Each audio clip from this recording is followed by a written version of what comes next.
swing more muscular turn. Good evening, everyone. And as always, if you are listening to us the next day or some point this week on your workout, whenever you're listening to us, whenever you listen to us, hello, welcome back to European Podcast. We are live on YouTube, 6 p.m. on Monday evening UK time and 7 p.m. in Spain, where John is. How are you, John? I'm good. Time seems to be flying. So one of those, one of those phases where things seem to be moving too quickly. An extra day in the week would be valuable. I know exactly what you mean. We're almost, it feels like we're kind of halfway through March, but in a weird way, it feels like we're almost in April. So yeah, it's flying by 2026 already, and it feels like it's only just begun. And with that, we've the Open is almost finished. We've got a few more hours for people to enter their scores, and we've almost completed the Open already. What were your thoughts on the Open this year? In it, like general or specific? Yeah, let's go general first, and then I guess we can kind of drill down into specifics afterwards. I think it was good. Like the Open announcements had like solid group of athletes, which is always cool to see. Mm-hmm. I think it's nice. Maybe I'm biased because of the sports side, but it is nice to see the best in the world throw down against each other. That was cool. I think they did a good job. I think it was fun to see it integrated with Wodapalooza. So I think that was like another nice addition. I think it's always interesting watching the numbers, and so all we obviously followed the data up, and I think it, for better or for worse, for CrossFit side, it does give a bit of an indication on the health of the sport. So we've always, when it kept rising and rising and rising, I was like, wow, this is like hundreds of thousands, 400,000 or whatever it may be. Whereas the opposite side of that is it's changed. Yeah, definitely. We're definitely in a new era of CrossFit, I'd say, and it's gone through many iterations, but it kind of definitely feels like we're maybe in a between chapter where we're kind of not really sure what the new world looks like, but that it's definitely not what it used to be. And the Open maybe suggests that's the case. We talked a lot of times about identity and CrossFit's identity, and perhaps there being a bit of a ambiguity around that and what the HQ want. Yeah, I think, from a how was the Open question, we are going a bit esoteric, but I do agree with you. I think it's just the direction of the space is interesting, and it just keeps getting chipped away. There's a bit of a comparison analogy that people used in the clothing brand was with like Nike, for example. And they said, one of it obviously lost a lot of its market share in different directions. And one of the theories was like death by 1,000 cuts, where you end up with all these brands coming in who, like take RAD or whatever it may be, but and multiply that out between every sport, where it got a lot easier for people to all of a sudden enter the production of clothes, production of shoes, however all these things may be. There just became more access to this ability. And it obviously dilutes the market. And I think that in some ways CrossFit is suffering from that a bit. There wasn't many options back. CrossFit's like biggest competitor back in the day was like Les Mills. And it was really easy to go against something like Les Mills because it's almost the opposite of what CrossFit represents. Whereas now you've got things that are pretty similar popping up. And I think because CrossFit always controlled really restricted the Globo gyms using the word CrossFit, you started that process with whatever it is, like X Fitness, or everyone will see, and so you ended up with all these non-official gyms kind of creating their own functional training classes, and that takes away, I think, a bit from the main body that is CrossFit. So, circling back to like the Open number, I think it was an okay result. Like, it wasn't like they got a few 100,000 people signing up. It was, 40%, well, I mean, maybe 60% of the peak or something like that. So, it's not like it's booming up. So I'd say it was kind of an okay result from that side. I think they're doing the right things in bringing the big athletes on and telling or trying to tell a decent story around that. There was obviously the same production issues, like on the 26.1, you basically you couldn't see the workout when it started because the live feed was going down. So, you've had some of those errors, but that's kind of, if you've been in the CrossFit space, you're definitely used to those things by now. Yeah. And in terms of the workouts, did you have a particular favorite this year? What did you think of the workout so far? Now we've seen all three of them. I got quite a few messages once 26.3 was released, and I like your prediction of the heavy lift. I think was, people were expecting to see something heavy. It would make sense, but the one thing you kind of get to realize over these, or I've started to realize over these years, is like, well, the one thing that is with Castro is like predictably unpredictable and likes doing things that go against the grain. So it's like you are completely right. Like adding a heavy lift into this open would have made it a more balanced test. And I think people could see that. And so then it's like, well, so now you just go in with no heavy lift and you make it like, you make an open announcement that I asked, I didn't get the answer if it was the first ever time that no athlete had finished open announcements workout, which is a bit weird to see. I mean, I think they could have, I'm not sure why they didn't just do like one round of each or something like that. I think could have given the same thing. But yeah, the programming, I think advantage wise, there wasn't anything crazy, like you just needed a barbell and some space for this and a couple of weights, so I think that's really good. The first one pretty similar. So I think it's nice that it's just easy to run. The gyms can have like really big groups of people doing it all at once. Maybe this workout was like a little too savage in terms of the amount of burpees and stuff people are doing, but yeah, I one thing I will say on this, as we've spoken about before, is that I actually don't, and I think when we go to Wodapalooza, this conversation will come up. I think that CrossFit has moved too much into the strength side of things in general.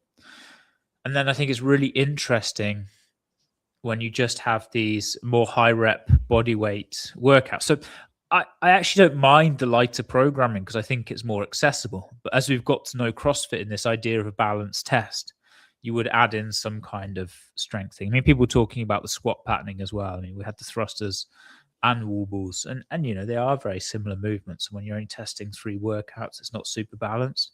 But then the question I always come back to, well, when has it ever been balanced? We're getting a bit off subject here, but a question I've put this question to the guys at HQ who lead the games and things like this is, what is the best ever programmed year of the CrossFit Games? And I think it's just a really, there's probably never going to be an answer to that. And I think it's really interesting as to why there is no answer to that. Because if your objective is to find the fittest, and you're using this objective criteria in order to do so, then there should be some kind of answer. You go, well, whatever, I've had upper body pulling and pressing, we've worked through these time domains, we've lifted this weight, whatever it may be, there's some kind of defined criteria. But actually, as there's no real defined criteria because it's so broad, you enter into this world where you can't really say if it's good or bad programming because there's no definition of good or bad programming. So it's like, it's people also been skewed by the fact that most of our champions have been the same people over quite a long period of time. So you couldn't even say, well, that was more skewed towards this person's attributes because it was the same person and they always won, but like for quite a long time.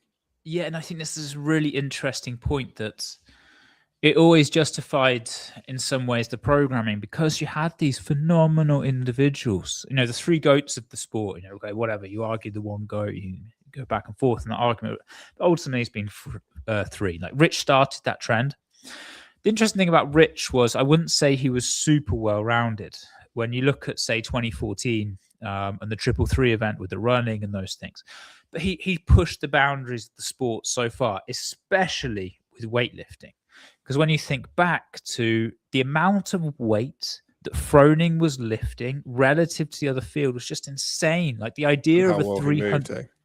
yeah, like a 300-pound snatch when he hit it, like the invitation, where it's like, what are these weights? They were just unheard of. He's so far ahead. And actually, what happened was, I think him being so good in that regard pushed everyone else to get stronger and stronger and stronger. Then, obviously, the next champion that came in, and well, okay, the next kind of GOAT that came in, ended up being an ex-Olympic weightlifter. So you're like, well, okay, there's an obvious correlation there. He just happens to be a phenomenal athlete alongside that with conditioning and gymnastics. And then you've got Tia, who, I mean, Tia's just like, I mean, she's born to be an athlete. She's just like so strong, so well conditioned. I think you could put her into like most sporting environments, and especially ones that rely on some form of physicality, and she would end up on top. And so they've always been also able been to the Olympics in weightlifting. Did bobsleigh, which everyone sort of forgets. She kind of decided, I'm just going to go do bobsleigh for a bit, and then in the off season, I spend my off season training for a completely different sport, and then still come back and easily win. Yeah, and then dabble with high rocks and start putting good times in there as well. Just she's a monster for sure. Yeah, I said this before, but I think that Tia is probably the only athlete that could transition over to high rocks and compete in the Elite 15, like at that kind of level, like be CrossFit Games winner and actually have some kind of contention to go into the Elite 15. And she's got so many highlights, but also the fact that she would go to Rogue 6 months after giving birth to her first child is just, again, it's also Rogue is like probably the hardest competition to come back to, because they even further lean into the biasing of strength and push Laura, I think, to the very last event. It was still potential that she could have won it. So it was only just came second, which is just crazy. Yeah. So you've always relied on these people to go. They win not because of the programming, despite it. They could have put in so many tests. I mean, you'd have had to start choosing like really random stuff, really, really outside the box programming for those three not to have won in the eras that they won. Yeah, I agree. Especially when you saw someone like Matt just be like, I'm not very good at running. I'm going to become the best in the field at running. All of a sudden, you're like, oh, okay, this guy's an absolute problem. If he can like take one season in his off season and suddenly come back and be like one of the best runners in the field, like all of a sudden, from it being like you normally knew Matt was going to finish sort of one of the last in a running event, and then all of a sudden he's winning them. You're like, oh no. Yeah, it's incredible what guys do, and I think that's where I do believe that the CrossFit athletes are the most superior athletes, just because what they're able to achieve is so impressive, and that has been led by those guys. Coming back into the thing, I don't think that it's and this is why I think it's interesting to know the thought process of some of the actual what they want, because if they wanted a balance test, well, that's not what they achieved. If you're defining balance as we, as we've kind of collectively come to know, they just kind of throw together some workouts, and this is what you end up with. Yeah, for sure. And just coming back to the workout, I mean, you mentioned no heavy barbell, and I kind of on our last show thought there might be. It does seem that has now been moved to quarterfinals. Quarterfinals is where we're going to get the higher skill, higher weight stuff come in. And the open is very much, like you say, apart from some slightly higher skill gymnastics in workout 2, this is going to be pretty much everyone can do this stuff, lower barrier to entry. And I agree. I thought it was really cool to see it. It felt more sort of old school CrossFit in the sense that there weren't outrageous weights and there wasn't, stuff that it felt like most of the community could attack these workouts, and it was about fitness. So if I'll pull up 26.3 so we can have a quick look at this. and talk through it. So if you didn't see it, and again, if you're watching our video, you'll see it. I'll read it out for audio only listeners. It was 4 time. There was 2 rounds of 12 burpees over the bar, with 12 cleans at weight 1, and 12 burpees over the bar again, then 12 thrusters at weight 1. So you did 2 rounds of that. Then you moved on to 2 rounds of 12 burpees over the bar, 12 cleans with weight 2, 12 burpees over the bar, and then 12 thrusters at weight 2. So you did 2 rounds of that, and you moved on to the final 2 rounds of 12 burpees over the bar, 12 cleans at weight 3, 12 burpees over the bar, finishing with 12 thrusters at weight 3. Did 2 rounds of that, and you were done. Now, the thing that struck me the most about this, the weights kind of went up. So for us, EU and Europe collective, it was 29, 34, 38 kilos for the women, and 43, 52, 61 kilos for the men. But the time cap, which I can't see on the game's website, I think it was 16 minutes, was it? 16 minutes, yeah. Which, if I'll be honest, when I first saw that, I was like, what is that time cap? That is a lot of volume in not a long time. And I was not confident many people would finish. Oh, there it is, 16-minute time cap. Yeah, what was your thoughts? Yeah, I mean, when the announcement came out, I mean, I really had no idea what Dave was saying. I think I've heard a lot of people say the same, that it was really confusing, and no one really what understood is what this? I mean, what is this? But yeah, like I said, I think, you know, you can argue so much the nuances on the program, like though it's wall balls were tested, and et cetera, but I think one of the changes are maybe just done 1 round of each, you know. Yeah, especially knowing you're going to do it at Wodapalooza with so many people. It's like, well, you know, I'm sure it makes it easy for everyone to get through and do everything. If you don't make this 16 minutes, also for the gyms, you know, you get through so many more people. And honestly, I don't think it would have affected the results too much on a general scale. Yeah, I agree. It just felt like a lot of volume, or that you could have done something if you wanted to kind of add a bit of interest into it. So like less reps at the front with more rounds. Then in the middle, it had like the same as it was, and then the last one, it's 1 round but less, like more reps or something like that. So it's still sort of similar, but I don't know. You could have been a bit more. I felt like it could have been a bit more interesting as a workout. It just felt like I've got this idea of cleans and thrusters with burpees, and I'm just going to do it three times and 2 rounds of 3 times just to put a nail in it. I don't know. Felt a bit, yeah. It felt like the bones of a workout for me. Again, it just felt like an unfinished workout. It felt like a first draft of something someone writes down on a whiteboard when you're all kind of gathered around and you're kind of deciding what workout you want to do. And it's just like, oh, I've just come up with this. I think Dave's been really creative over the years, and I just felt like this wasn't, for his standards, up there. My personal opinion. Yeah. But it was something that we kind of talked about off air, and that I kind of wanted to ask you about.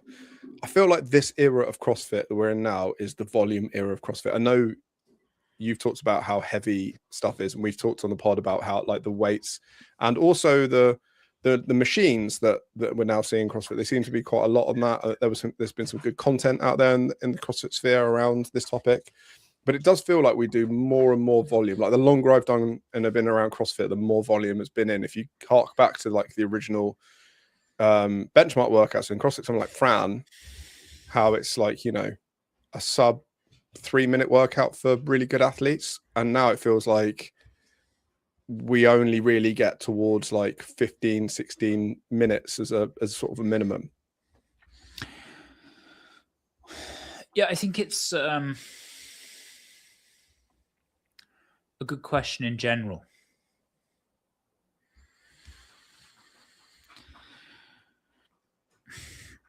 So it's like, if we take live competition, because I think the online stuff, you know, I just disregard that anyway. But for live competition, everyone just followed the games. So games became just gold standards. Like if games had pegboard, well, everyone suddenly has to have pegboard. If games does 4 days, and every competition has to be 4 days. If games has 16 events, okay, logistically that didn't happen, but you know, you kind of get the drift that people just followed the games. And it also seemed to be like people then associated that with good games is then like higher quality than a semi-final. Whereas semi-finals classically, there's maybe even just been 5 events over 3 days. Maybe had a part A, part B, something like that. But it's like no one questions. No one's gone to a semi-final and been like, oh wow, that guy's not the person that should have gone through because they didn't do enough events. And so I believe that you can find, the fittest. I think, again, we enter into a whole discussion. Like, really, if you want to find the fittest, the idea of testing throughout a season with multiple events, etc., obviously is like a great one for that. The more events you do, in theory, the broader a test you start being able to have, etc. But for most of these competitions, why not just have like 4 or 5 events? Now, ironically, Wodapalooza, because of the 2-day individual 2-day team, has been forced into that, and so they were originally only supposed to have 5 events. I think the guys only had 4 or whatever, and things changed around, etc. But it's more than enough to find the fittest field. Like, you don't have to do this like crazy volume in order to find this. And actually, I think you can create a more sustainable season doing it that way. I don't think we're going to talk about it this today, but Xenon have released their workouts. It's going to be a tough 2 days. Like, if you look at what's programmed on there, I mean, it's pretty savage. And I think there's I do think one of the reasons that Hyrox has been so successful is it's like this, imagine the average is somewhere around 90 minutes to finish this. So it's like you've got this 90-minute event. You know what you're going to be doing. And it just seems a lot more achievable for general population. Whereas if you say to someone, hey, this weekend I'm going to do 10 different things, it's like it's a big jump from this like barrier to entry going all the way here. And I think somewhere like the Athex or the Turf, some of the events the Turf Games do, for example, it feels like it's maybe somewhere in the middle of that, where you've got this 2 to 3 hour window, you hit 3 workouts, and it's like, it seems more like achievable, I think. I think I sort of think even just workouts themselves seem to be more reps than I remember. And maybe I should go and do some data, get an Excel and start putting some workouts from back in the day versus now, because someone like Nona Noble can probably tell me that I'm wrong and that the data doesn't add up. But it just feels like a lot of comps that I kind of either watch or I take part in myself, feels like there's just a lot more volume and it has to be harder. And when I speak to people who go to competitions, I'm like, how was the comp? And they're like, oh, it was horrendous. I never hear that someone be like, do you know what? This is a really fun workout. I do hear that, but very rarely these days. It feels like savagery is the benchmark for whether a comp is good or not. I've just had a thought as well, that we spoke about this last time, is that the demographic's getting older. Yeah. So I'm the same, like, you just don't want to suffer as much. So it's like, ironically, maybe it's just that we're getting older. Yeah, maybe I'm just not a grumpy old man. Yeah, well, I know. I think, but the trouble is, the demographic of CrossFit is, this, whatever, now moving into the 40s. And, I can tell you is that, the want to put yourself into a hole multiple times a day just get a bit less. You want to you want to be able to walk the next week. It's kind of like drinking, no? You can go, well, when you were younger, you could drink as much as you want in the night, and okay, you wouldn't feel great the next day, but wouldn't be the end of the world. Now I have a couple of drinks, and it's like planning out the next 3 days because I'm going to feel like shit after. Yeah, I stopped drinking like a decade ago. So I basically was just like, maybe that's enough of a sign for my views on fitness, in the sense that I was like not willing to feel rubbish with alcohol. So I knocked that on the head a long time ago. So yeah, I think you're right. I can see why. Like, it's it's just no one wants to feel, especially if you're in the fitness space, you just don't want to feel bad. So Yeah. you don't drink because it just makes you feel bad. Absolutely. Let's pull up the leaderboard from the Open and have a little look at where people are. So this is we're looking at the overall leaderboard for the men at the moment. I did have a quick look before we jumped on at 26.3, like the total leaderboard, but there does seem to be some people putting in what I presume are tie-break times in there, which have messed it up. So at the moment, I think Colton is top. So the two people above him in the workout, because he's currently third, even though he sits atop the overall leaderboard. He's third in 26.3, but looking at the other times, one of them's like 5 minutes. There's no way and that, you know, their previous two workouts were not of that kind of caliber. So I don't think that person's beating Colton on this workout. But looks like Colton's going to win the Open, which I think last time you were saying that you reckon Colton may do it. So yeah, it looks like he's gonna win the Open with a third, a sixth, and probably a first place finish in the workouts.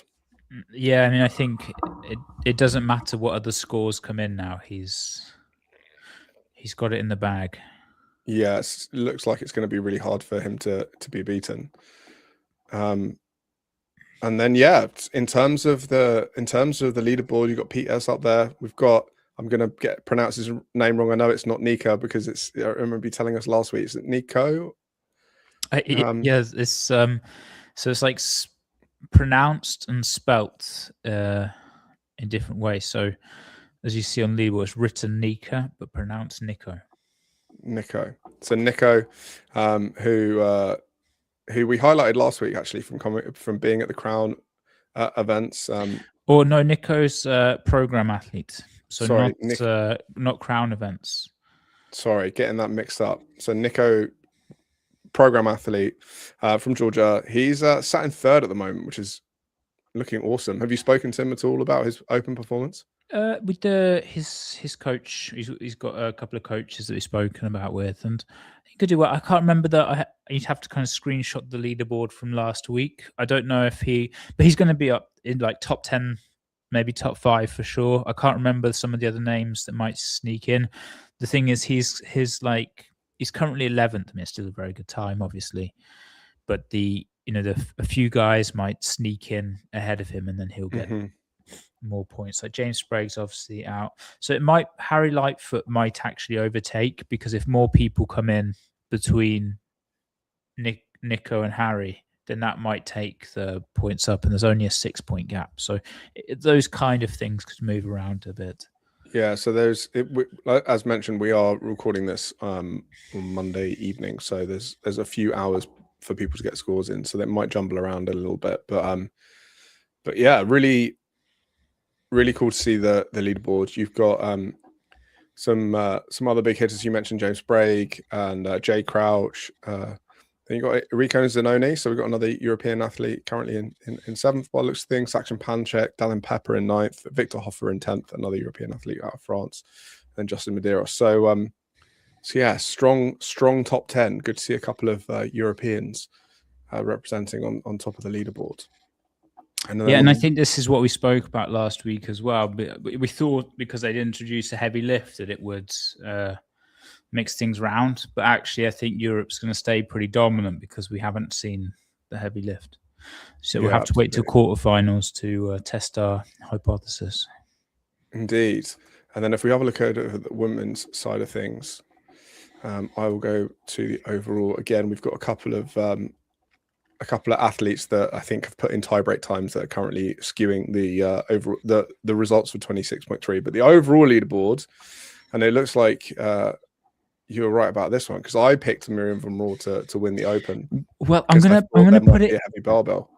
I'm gonna put it in. I wonder if Miriam's playing some psychological games here. Oh, do you think she's put in a first score and she's redone and perhaps going to put in a second score tonight? I mean,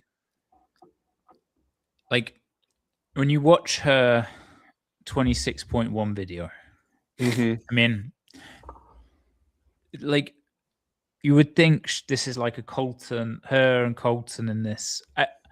I mean, I will say I should was a be a bit great surprised when I workout. saw her score. Yeah, maybe there's an injury or something going on, but this is like, for Miriam, for Coulson, should also, because of the range of motion, should just be like top 3, top 5, whatever it may be, workout. And based on how well Lucy did, Miriam would have, because the points difference, I think it was like 10 or 11 points. So she would basically, with the score as it is now, Miriam would have to win more or less, and Lucy would have to stay where she is in. Well, she won't, unless I doubt Lucy's going to redo. But basically, Miriam has to win in order to win the Open. Yeah, and you would think she has the capacity in order to do that. it did feel like, even though, I mean, we were talking last week, and I said, because I thought there might be a heavy barbell, I thought she would win, because something that she is pretty good at, is a bit of a heavy barbell. And even so, when I saw the workout, I was like, I still feels like that's quite wheelhouse. And at the moment, she's 35th. Again, there's going to be some scores taken out for like I said, the top 2 times at the moment are people who've probably put in tiebreak times. But even so, 35th at the moment doesn't feel particularly where she is based on what we've seen her do before, and especially in 26.2. No, and also our Europe managed to keep any. Oh no, Rebecca Fuselier managed to sneak into top 10. Yeah. And also Lawson is in 3rd at the moment. But other than that, other than those 2 ladies, it is a Europe top. Well, there's only 2 non-European athletes in the top 12 at the moment. So it's a bit of a shutout from the European side. European ladies showing up hard in the Open this year. Yeah, it just did so well. Yeah, it's cool to see Taylor Howe up in 7th at the moment. Really, really good result for her. Yeah, great Open. And also, you wouldn't typically think of these as wheelhouse workouts for her. She's known as a bit more of a strength-based athlete. So I remember watching her at Madrid last year. She was super close to qualifying. And actually, I think had she taken a bit more risk on the clean and jerk, she'd have punched her ticket. She was very, very close to doing it. And so yeah, I mean, maybe she's going to put herself on the map this year. I mean, she's not on many people's radar to get a games ticket, but she's obviously doing very well. Yeah, very cool to see. And with Lucy at the top as well, and then seeing we've got Amy Kringle and Lawson as well within top 12. So yeah, really from a British side of things, awesome, but from a Europe side of things as well, just really, really sort of taking over. The Europe is Coming podcast is well named from the ladies' side of the house in terms of the Open so far. What's interesting is, like, from the first naming of that, or that kind of hashtag of Europe is Coming, how little has changed. The European female still dominates. We still have like huge participation, etc., but everything is still so US centric. I know. And I mean, speaking of Eurocentric, I was going to ask as well, is Lucy's time her on this from Wodapalooza? Yeah, I think so. I think her and let me just I can quickly double check, but yes, I believe so. Because we were going to move on to talk about Wodapalooza, and I didn't manage to catch all of it. And at first, I thought I was just being a bit rubbish and not being able to see stuff, but it did look like it was a bit disrupted because of weather. Some of the workouts haven't describing it as a bit is like the most generous. Yeah. So Lucy. I'm a generous guy. Yeah. Lucy finished 2nd at Wodapalooza with 14:29. Yeah, which is really, really impressive to be able to do. I mean, we talked about having times that stand up from the Open announcement, but also to do this in competition and then have that stand up against other athletes who are kind of doing it in their home gyms is still really impressive as well. Yeah, but yeah, I mean, is that a segue into Waterpalooza. Into Waterpalooza. So yeah, apparently, I mean, I didn't see all of it. I've seen clips of some of the rain. The rain looks like it was pretty biblical. And one of the questions I was actually going to ask you is, do they need to think about moving Miami to a slightly different time to avoid the weather? Because it seems to be getting worse and worse every year. Well, ironically, they moved it this year. So it's like this, obviously Waterpalooza had its January slot, and now they moved it into March. But one thing I would say is, like, pretty much every year there is, every year there's at least disruption. And honestly, a lot of years, divisions start getting cut. So it's like, or workouts changed. I mean, just every year something happens because of the weather. And you would kind of think, like, after a decade, I understand there's probably cost and logistical implications, but you should probably start thinking about having one of the stages being covered. Like, I get it, you don't want to move it to an indoor venue because it's the vibe and all of those things, and it's cool it being outside. But you're like, why? It's going to happen. Like, at least one of the venues should have some form of cover, or to allow the events to continue in some way. Like, you might not get away with everything, but at least you could keep some stuff running if there was a shelter. And I think, obviously this year it was so extreme that people had to evacuate anyway because people were told to go indoors. So that's a bit of a different scenario. But, each year something, because of the rain, has been done. You think there'd be some kind of contingency plan around that. Like, the athletes on Sunday were basically called in in the morning and then just sat there, delayed. The irony, obviously, is the first workout that everyone was waiting to do was 26.3.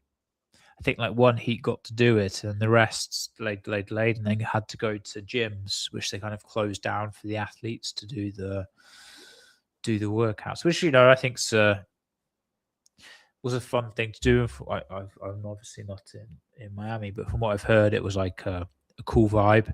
One of the troubles was, obviously, you couldn't get spectators and things in. So for the people, the athletes, etc., it was really cool.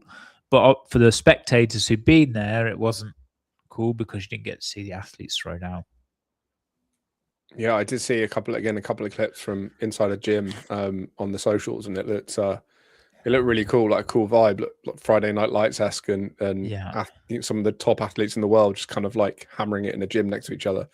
I imagine the few people that were in there spectating, coaches and family members and whoever's lucky enough to get in there, probably have some pretty fond memories of it. I imagine it was an epic experience, but the people who paid to go watch their favorite athlete, probably a bit of a bummer. Yeah, I agreed, and I think that's the. A lot of the fans, there's some like super dedicated fans in the space who travel around to these things, and it's nice for them to get to see the events. For sure. Well, I imagine there'll be something they look at. You put on an event like that, and I know that they're all about the experience as well, the fan experience, the athlete experience, and to have to shut your competition kind of early. And not run some events and stuff like that, I imagine is not what they want to be doing. Yeah, it's also weird that talk about the programming being passed, because obviously there's teams basically didn't get to do many workouts. I think they had 3 or something, and then you've got the leaderboard. Or and it's like really lucky for some athletes, really unlucky for others. Like, if the workout you have gets cancelled, like on the guys' side, they didn't do this handstand walk workout. Well, if you're good at handstand walking, that sucks. If you're not good at handstand walking, that's great. It's like this, you just start playing this luck game with the programming based on what gets changed, what gets cancelled. I think at one point they had clean and jerk, and they changed it to deadlift, and they changed it to cleans. It's like, so, and that programming will really affect which athletes do well and which athletes don't do well.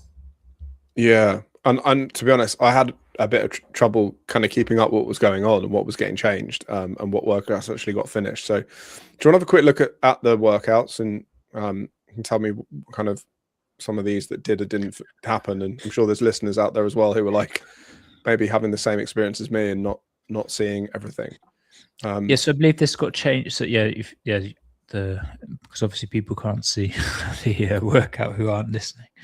Yeah, so if you are just listening, we've got the workouts in front of us. We've got the first one, which is called No Easy Way Down, the individual workouts, and it was 4 sets of every 3 minutes on, 1 minute off, 40 or 32 calorie row, 40 wall balls, 4 legless rope climbs. Then it went into 30, 24 cal row, so 30 for guys, 24 for ladies.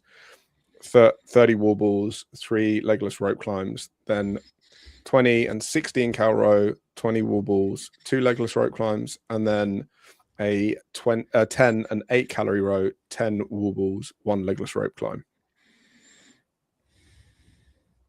And they changed legless to strict pull-ups, which I think makes sense. Like I remember at the games one year, they had the weather problem as well, and they had legless rope climbs, and they just took them out. And as one of my many discussions, but I started discussing with them, I was like, well, why are you so if you change the test, it doesn't matter as much for Wodapalooza, in the sense that the quest is not finding the fittest. That's not the tagline, etc.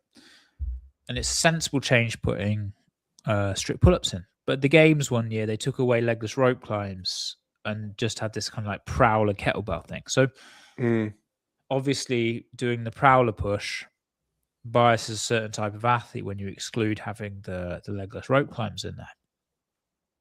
And I'm like, well, so if you was the programming better or worse with the legless rope climbs in general to find the fittest? I know obviously didn't answer these questions directly, but you go, because if you originally programmed it to have some form of upper body gymnastic pulling and you take that away, is the programming now worse? Therefore, you haven't done a sufficient test in order to find the fittest. It's kind of the thought process that I started going through. Because you could argue, no, this substitution of strict pull-ups makes sense because the workouts, okay, it's not the same as legless rope climb, but you've kind of substituted the pulling gymnastics in some way. When you just start taking things away, then you go, well, is that like a legitimate full test of fitness or not?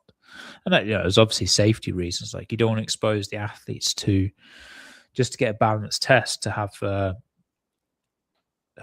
be unsafe. But I think in terms of pulling movements, like strict pull-ups, it's if you slip off the bar, like you're like an inch away from the floor, it's like probably one of the safest movements to do in that setting. Yeah, you've got no dynamic movement as well, so you're not kipping or anything like that. So it's a straight pull. If you slip, you're most likely going to land on your feet. Yeah. So this workout, did everyone complete it? It was just the men and the women both did the workout. They just replaced it with pull-ups. Yeah, I believe everyone did this one. Nice. We'll have a look at the leaderboard in a second. We'll just go through all the workouts. So again, everyone's got a clear picture of what they went through. Then there was complex actually, which I really like the look of. This is definitely my kind of workout, something I like the vibe of. So it starts with 6 bar complexes. A bar complex was 5 toes to bar, 3 chest to bar pull up plus 1 bar muscle up. So that was 1 bar complex. So you have to do 6 of those. And then 6 of a sandbag complex. The sandbag complex was 1 clean and 2 squats with the sandbag. So you started with 6 bar complexes, 6 sandbag complex into 15 sandbag burpee over the log, then 6 sandbag complex, then a 1200 meter beach run, which I imagine was pretty tough after all those squats on the sand. Then another 6 sandbag complex, then 15 sandbag burpee over the log, and then 6 sandbag complex, and then 6 bar complex to finish. This feels like grippy all over. Yeah, and I think they changed this. The complexes didn't have to be unbroken. Okay. So you just had to you could divide. Yeah, and it says with a vest for this one. Was the? Oh, I don't know that actually. So I'm not 100% sure because again, I saw bits and stuff. I can't remember if people did it with a vest or without a vest in the end. One to try and check as well. But you would think so. It's sponsored by 511. Yeah. I'm sure they were pretty keen for them to keep the weight vest. So yeah, that's punchy with the weight vest as well to do all of that work with the sandbag as well. Moving on, we got heavy after dark. So for total combined load, and was this the one that they changed, John, in the end? Yes, this I think they changed originally deadlift and then just took the jerk away, so just had the clean. Okay, so the original workout was 1 minute on, 3 minutes off for 3 sets with a buy-in of a calorie bike into a 1 rep max clean and jerk. Set 1 was 21 and 15 cows. Set 2 was 15 and 12 cows, and then set 3 was 12 and 9 cows. Again, cool workout. Yeah, I think it's a fun workout, and some athletes made some pretty. Because if you missed a little, like score was like your total number of lift, like if you, so for example, you hit 1 clean, 1 weight, you get that count, etc., etc. And on the set 3, I mean, some athletes like Austin Hatfield missed from set 1, and therefore your workout's done. You're never going to catch up. It's pretty much guaranteed bottom finish, and that means with this few workouts means your weekend's over as well. And some athletes on set 3, for example, end up the same. They just bottomed out basically, and it's interesting at this level. It means your weekend's over if you're looking for a high placement. Yeah, so people just sending the bike too hard. Yeah, probably overestimating the amount of weight they could do. Fair. Very cool. And then moving on to press to impress, which is the 4th workout and last workout. I don't know if it was done in this order, but this is the order that's on the site. 3 rounds of time, 15 dumbbell bench, 50-foot front rack dumbbell lunge, 100-foot handstand walk. I managed to catch the ladies. I think this was this the last final workout of the day. Yeah, it was final workout. Ladies got to do it, and it was great.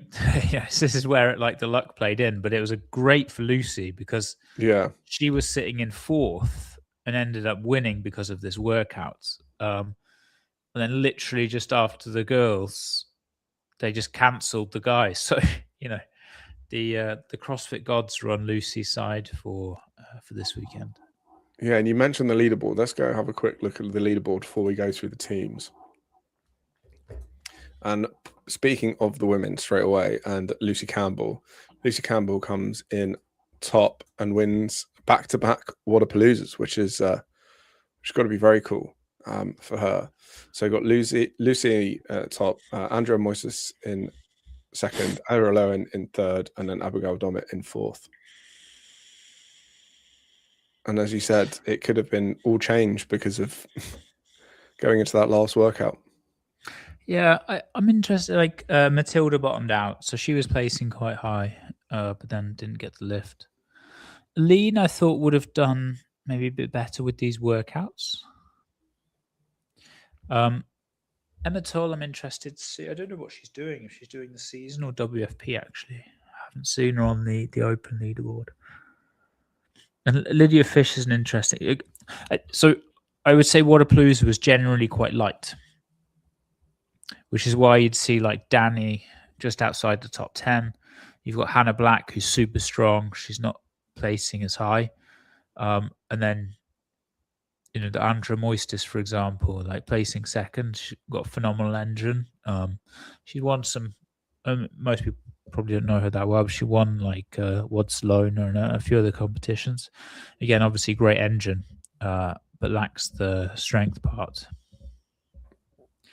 And this is where the programming you see ends up dictating the really influencing the competition.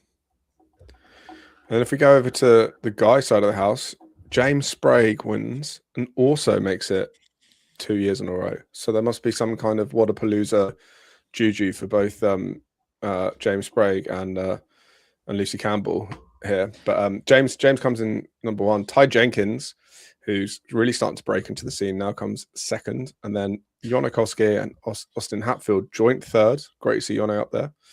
And then Ilya Moskalenko, hopefully I pronounced your name right, Ilya, came in 5th. Yeah, the commonest message I had from the weekend was how impressed people were at James Sprague. And I think you could argue that the Wodapalooza field wasn't as deep as it has been in previous years. It seemed like certainly on the guy side that a lot of the usual top 10 did the team. Yeah, exactly. So team there that are some was stacked. So there was like a bit of a gap in level, arguably, but still he delivered and showed. He kind of demonstrated that gap is there, and people were very aware of it. Really. Yeah, like he was just so dominant. It was really interesting. I think to see how far ahead of this pack he is. And then it shows you. I mean, Austin Hatfield's an interesting one. Like he had a really good start to last year, then it's fallen off a little bit. Do you think maybe he got caught in the too much volume from doing WFP and I don't know, he pulled out of the WFP, so he didn't do the final. You could argue, for example, he actually placed pretty well, considering he bottomed out of the lift. So he was the guy who he missed his first lift. So actually, you could say he's, it probably doesn't reflect where his fitness is, because if he'd have made, obviously if he'd taken 10 kilos lighter or whatever, he would have placed a lot higher. But he just took a risk and it didn't pay off. Yeah, he's someone who's known for his lifting as well. So maybe he just went for it and perhaps didn't quite have it. Yeah, it's true. Like his clean at WFP was insane. Yeah, strong guy. So if we have, we'll do the team leaderboards for the women and the men as well. The workouts were actually kind of similar. I caught the last workout for the teams, which was the relay of legless rope climb, heavy dumbbell, box jump overs, and heavy dumbbell snatch, which was actually really fun to watch. It's kind of one of the team workouts I've really enjoyed the most in recent time that sticks in memory. It was just kind of like a cool sprint, full send workout, and had some good races. And the top three teams, just girls, which I'm going to forget who's on the team now. Gabby Magala, I think Alexis Raptus, and I've forgotten the last person. It'll come to me. They ended up winning the event. Then Yeti Girls, which was Danielle Brandon, Emily Rolfe, and come on, brain. This is also what happens when you start getting into your 40s. Not only can you not recover from workouts, you forget things quickly. I've forgotten. I'm gonna get you for this. So Just Girls was it was Gabby, Alexis, and Paige Rogers. That's it, Paige Rogers. Thank you. Yeti Girls was Emily Rolfe, Daniel Brandon, and Alex Gazan. That's it, and they were really close. There's only 4 points in it between those two, so they were really close in that final event as well. It was a good race. Then you had Bad and Bourget, Brittany Wise, Sydney Smith, and Trista Smith. But I don't know if Brittany Wise was subbed out actually, but that's what's on the leaderboard. Okay, cool. So they were your top three on the ladies' side, and then the elite team men. I mean, the team that won is probably the most stacked team I think I've ever seen in a comp. I know there's been some stacked teams in Wodapalooza, with like Brent Fikowski, Jeffrey Adler, and Pat Vellner one year, but Team Go Wad were two CrossFit Games champions on it, and one who's been a podium contender multiple years now in Dallin Pepper, Justin Medeiros, and Jason Hopper. What a team. And they got 370 points, beating the boys who came in second, who had 342. So they clear winners. The boys, the classic boys team, with Chandler Smith not making it this year, and I wasn't familiar with their third member, but Travis Mayer and Noah Olsen, the usual two. Yeah, Roldan Goldbrum. Have you heard of Roldan before? He was new to me. Yeah, no, I hadn't seen him before.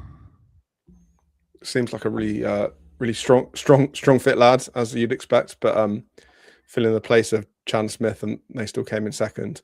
And then RX Smart Gear had a strong team as well, which Guy Maharas, and Saxon Panchek, and I've forgotten the name of the last guy who's Jorge Fernandez. Thank you, Jorge Fernandez, who obviously was part of a team at the games, and then became a Mayhem athlete when he went as an individual. So, yeah, some strong teams on the team side of things. Did you have any thoughts watching the team competition? Do you know one thing? Actually, before you answer, I thought it was really cool, and I kind of forgot how cool it was to see some of the best games athletes in the world on a team together. How much fun that is, and how we kind of don't get to see that often. Obviously, we've got SoCal, but I don't know, where this team competitive environment, when you get the best of the best, it's pretty fun. Yeah, and I think the athletes love it as well. You know, Wodapalooza has obviously locked this down. There was another one back in the day called the Swiss Alpine Battle, and it was a guy and girl team, and the athletes loved it. Just like the guys did a really good job organizing the event. It was kind of like in a good time. There was no prize money either. Just people wanted to go over to Switzerland and do this event. It was like a really cool thing. But yeah, I agree with you. And this is where I would say that I think like the season has opportunities for things like this to, you know, imagine bringing the best athletes in the world to wherever and having them team up for some of the work, you know, whatever it may be, but taking these athletes around the world and developing CrossFit in that way through the sport. It's just like, it seems like such a no-brainer to do these things, but it just doesn't get done. Did you have any other thoughts from Wodapalooza watching it, or did you hear anything else from the athletes apart from the competition? Obviously, the weather's probably going to be the main thing that gets spoken about. The weather was the obvious topic to communicate, like, because it just messed things up. Pretty much every day there was something affected by the weather, which you start to feel sorry for everyone involved. You know, it just sucks a bit. It's hard enough to run a competition at the best of times when it's not getting delayed and rained off. And yeah, and I also think that the date within the Open, there are financial reasons, obviously, why they changed the date, but I think that January window was a good opportunity. I think the one thing that's becoming established is like there's the game season. We knew this, but it's just a fact that, you know, athletes don't want to do stuff inside game season. So right now you could argue it's only the Open, but even still, I think they probably got higher attendance in terms of elite level athletes had it not been so close or within the season, which is why Rogue have just done that so well. They kind of owned this window that's off season, doesn't conflict with anything, and now it's become a staple in the diary. And a few competitions, Dubai managed to do that, but then changed. Wodapalooza was obviously that in January. But yeah, I mean, there's no. How come can you remember why they moved it? I can't remember why they moved it from Jan to March. Wodapalooza, just basically so Miami, it's like spring break there, and they want to move away from drunk tourism to sports tourism. And so they gave, we're like in the hundreds of thousands of dollars for Wodapalooza for them to move the dates. And I think there was supposed to be a High Rocks this next weekend, but High Rocks pulled out, and Athletics ended up taking the opportunity. Oh, interesting. So Athletics is actually happening this weekend in Miami. Oh, very cool. What do you think they do next year? Do you think they keep the March date, or do you think it goes back to January? I think based on the amount of money that the government gave them, probably keep the dates that the government tell them to keep. I mean, this is the one thing with CrossFit events, is that, you know, what events have been consistent in the CrossFit space? You know, there's maybe the smaller competitions. Most of them that are successful have government support. Like, there are very few CrossFit competitions that are financially viable. And so if you don't get that kind of government support, it becomes very hard to make a profit from it. You know, we had Alfonso on, and there's just lots of event organizers that we'll speak to, but like organizing events, it's not an easy business. And also, you know, when you think that we're trying to, you know, if you do like some kind of concert or gig or something and put an artist in there, you know, you're organizing all of that for a couple of hours and you're getting tens, if not hundreds of thousands of people to go. Okay, then you start to make it profitable. But, you know, when you've got one of the biggest events in the CrossFit space, 2,500 people, it's a 4-day event on Miami Beach with all of the expenses. Like even that could be hard to make the financial dynamic work, which is where the concept of Xenon is going to be interesting. Can they kind of make a CrossFit event repeatedly profitable? Yeah, it's such an interesting topic. The fact that, you know, some getting the right mix for it. We've talked at length about how High Rocks are doing such a good job of monetizing and their events and making it profitable and being able to grow like they have. And then CrossFit on the other side, as we've all talked about, it struggles to financially kind of keep these events unless you're a Rogue or the Games to kind of keep them year on year. Yeah, I mean, just CrossFit smash. CrossFit High Rocks have just really smashed. They just just great decision making up to this point, and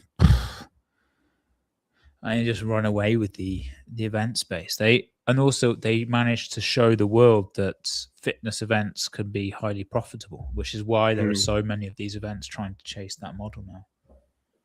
Yeah. Well, I'm sure we'll talk more about this on future episodes to come. If you've got anything else, John, you want to chat about before we wrap up this week? No, next week we have a break note, but actually we're going to have our head coach Chris is going to do we do like a block video. So Chris is going to go through the next programming block, and we're going to schedule that in on YouTube Live. So if people want to ask questions to Chris, he'll be on the YouTube Live, and we can take that. So the same time spot next Monday, 6 UK, 7 European time. Perfect. Very exciting. So team, if you are listening, especially if you're on the program, join next week. We won't have a podcast episode, as said. It'll be Chris doing his thing on the live next week. But yeah, get in touch. There's the email in the description if you want to ask any questions. I'll put the link to the YouTube channel as well. So if you're not sure how to find the Program Academy YouTube channel, and you're listening to this on Apple Podcasts or Spotify or somewhere like that, the link is in the description if you want to click through. You'll find all of our previous lives. So if you want to watch us as well as listen to us, you can do there, and it will, once you subscribed to the YouTubes, you'll get a notification of any time that we go live. It is, as I've mentioned before, Monday at 6 p.m. UK time and 7 p.m. Spanish time. Awesome. Well, it feels like it's been a busy couple of weeks with the Open and Wodapalooza after kind of having a bit of a break at the beginning of the year. So yeah, it feels like a bit of a whirlwind start to the year, as you were saying at the beginning of the podcast, John. Yeah, and we'll come into CrossFit quarterfinals and start to see all these other events, Athletics, starting getting closer to take shape. So yeah, it's going to be a very interesting year for fitness. Absolutely. And team, we'll catch you on the next one where we'll be diving into all of those topics. So again, if you like listening to the pods, please subscribe, like, and yeah, we'll see you in a couple of weeks. Thank you very much, everyone. Thank you very much, John. Thank you. And we'll catch you on the next one.